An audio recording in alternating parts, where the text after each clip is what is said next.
ಧರ್ಮಸ್ಥಳ ಪ್ರಕರಣದಲ್ಲಿ ಸಾಕಷ್ಟು ವಿಷಯಗಳು ಈಗ ಬೆಳಕಿಗೆ ಬಂದಿರುವಂಥದ್ದು. ಹಿಂದೆ ಸಿದ್ದರಾಮಯ್ಯನವರು ಮುಖ್ಯಮಂತ್ರಿಗಳಾಗಿದ್ದಾಗಲೇ ಏಕಾಏಕಿ SITಗೆ ಆದೇಶ ಮಾಡಿದಾಗಲೇ ಸಾಕಷ್ಟು ಅನುಮಾನಗಳಿಗೂ ಕೂಡ ಎಡೆ ಮಾಡಿಕೊಟ್ಟಿತ್ತು.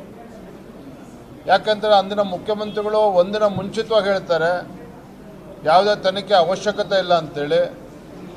ಆದರೆ ಮಾರನೇ ದಿನವೇ ಏನು ಕೆಲವು ಪಟಭದ್ರ ಹಿತಾಸಕ್ತಿಗಳು ಮುಖ್ಯಮಂತ್ರಿಗಳನ್ನು ಅವರ ಸ್ವಗೃಹದಲ್ಲಿ ಭೇಟಿ ಮಾಡಿದ ನಂತರದಲ್ಲಿ ಮುಖ್ಯಮಂತ್ರಿಗಳೇ SITಗೆ ಆದೇಶ ಮಾಡಿರುವಂಥದ್ದು ಕೂಡ ನಾವು ನೋಡಿದ್ದೇವೆ.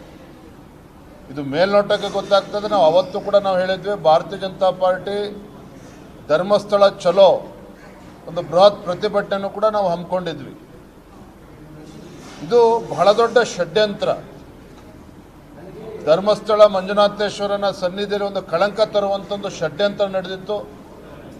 ಹಿಂದೂಗಳ ಒಂದು ಧಾರ್ಮಿಕ ಶ್ರದ್ಧೆಗೆ ಒಂದು ಕೊಡಲಿ ಪೆಟ್ಟನ್ನು ಕೊಡ್ತಕ್ಕಂಥ ಷಡ್ಯಂತ್ರ ನಡೆದಿತ್ತು. ಆದರೆ ದುರಂತ ಏನಪ್ಪ ಅಂತ ಹೇಳಿದ್ರೆ, ಅಂದಿನ ಮುಖ್ಯಮಂತ್ರಿಗಳು ಸಿದ್ದರಾಮಯ್ಯನವರು ಇದ್ಯಾವುದನ್ನು ಕೂಡ ಪರಾಮರ್ಶೆ ಮಾಡ್ದೇನೆ ಯಾರೋ ಬೀದಿಲಿ ಹೋಗೋರು ಬಂದು ಹೇಳಿದ್ರು ಅಂತೇಳಿದನ್ನು SIT ಆದೇಶ ಮಾಡಿದಂತೆ ಸರಿಯಾದ ನಿರ್ಧಾರ ಆಗಿರಲಿಲ್ಲ ಅಂದಿನ ಕಾಂಗ್ರೆಸ್ ಸರ್ಕಾರದ್ದು. ಈಗ ಗೊತ್ತಾಗ್ತದೆ ಯಾವ ರೀತಿ 100 ಕೋಟಿ ಇದರಲ್ಲಿ ಇನ್ವಾಲ್ವ್ ಆಗಿದೆ, 100 ಕೋಟಿ ಇದರಲ್ಲಿ ತೊಡಗಿಸ್ಕೊಳ್ತಾರೆ ಅಂತ ಹೇಳಿದ್ರೆ ಈ ವಿದೇಶಿ ಶಕ್ತಿಗಳ ಕೈವಾಡವು ಇದ್ರದ್ದು ಎಷ್ಟಿದೆ ಅನ್ನೋದು ಕೂಡ ತನಿಖೆ ಆಗಬೇಕಾಗ್ತದೆ. ಆದರೆ ನಮಗೆ ನೋವು ತಂದಿರುವಂಥದ್ದು ಕಾಂಗ್ರೆಸ್ ಸರ್ಕಾರ ಇಂಥ ಷಡ್ಯಂತ್ರಗಳಿಗೆ ಶಕ್ತಿ ತುಂಬುವಂಥ ಕೆಲಸ ಮಾಡಿದ್ರಲ್ಲ, ಇದು ನಾಡಿನ ದುರಂತ. ಇದು ಅದು ಇವೆಲ್ಲವೂ ಕೂಡ ಯಾರ್ಯಾರು ಇದರಿಂದ ಇದ್ದರು, ಯಾರ್ಯಾರು ಇದಕ್ಕೆ ಹಣ ಬಂಡವಾಳವನ್ನು ಹಾಕಿದ್ರು, ಯಾಕೆ ಅಂದಿನ ಮುಖ್ಯಮಂತ್ರಿಗಳು ಕಣ್ಮುಚ್ಕೊಂಡಿದ್ದಕ್ಕೆ SIT ಕೊಟ್ಟರು, ಇವೆಲ್ಲವೂ ಕೂಡ ಸತ್ಯಾಸತ್ಯತೆ ಹೊರಗೆ ಬರಬೇಕು ಅನ್ನೋದು ನಾಡಿನ ಜನರ, ಹಿಂದೂಗಳ ಒಂದು ಅಪೇಕ್ಷೆ. ಶಾಸಕರು, ಮಾಜಿ ಶಾಸಕರು ಮತ್ತು ಚುನಾವಣೆ ಸ್ಪರ್ಧೆ ಮಾಡಿದಂಥ ಪ್ರಮುಖರ ಜೊತೆಯಲ್ಲಿ ಇನ್ನು ಮತದಾರರ ಪಟ್ಟಿಯ ಪರಿಷ್ಕರಣೆ SIR ಇದ್ರ ಬಗ್ಗೆ ಚರ್ಚೆಗಳು ಆದವು.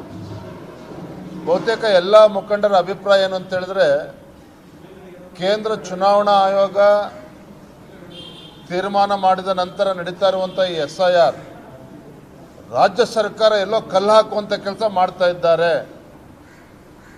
BLOಗಳಿಗೆ ಸರಿಯಾದ ರೀತಿ ಮಾರ್ಗದರ್ಶನವನ್ನು ಅಥವಾ ಆದೇಶವನ್ನು ರಾಜ್ಯ ಸರ್ಕಾರ ಮಾಡ್ತಾ ಇಲ್ಲ. BLOಗಳನ್ನು ದುರುಪಯೋಗ ಪಡಿಸ್ಕೊಂಡು ಅಂದರೆ ಯಾವ ಉದ್ದೇಶದಿಂದ SIR ಆಗ್ತಾ ಇದೆಯೋ, ಡೂಪ್ಲಿಕೇಟ್ ಹೆಸರನ್ನು ಕೈ ಬಿಡುವಂಥದ್ದಾಗಲಿ, ಸತ್ಯದ ಹೆಸರು ಇನ್ನೂ ಕೂಡ ಮತದಾರರ ಪಟ್ಟಿಯಲ್ಲಿದೆ ಅದನ್ನು ಕೈ ಬಿಡತಕ್ಕಂಥದ್ದು ಹೆಸರಾಗಲಿ,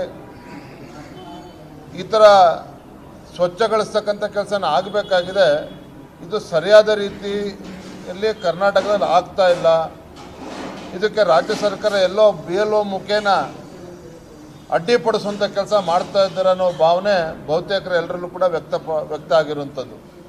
ಹಾಗಾಗಿ ಮುಂದಿನ ದಿನಗಳಲ್ಲಿ ಇದ್ರ ಬಗ್ಗೆ ಯಾವ ರೀತಿ ನಮ್ಮ ನಡೆ ಇರಬೇಕು ಎಲ್ಲವನ್ನೂ ಕೂಡ ನಾವು ಚರ್ಚೆ ಮಾಡಿದ್ದೇವೆ.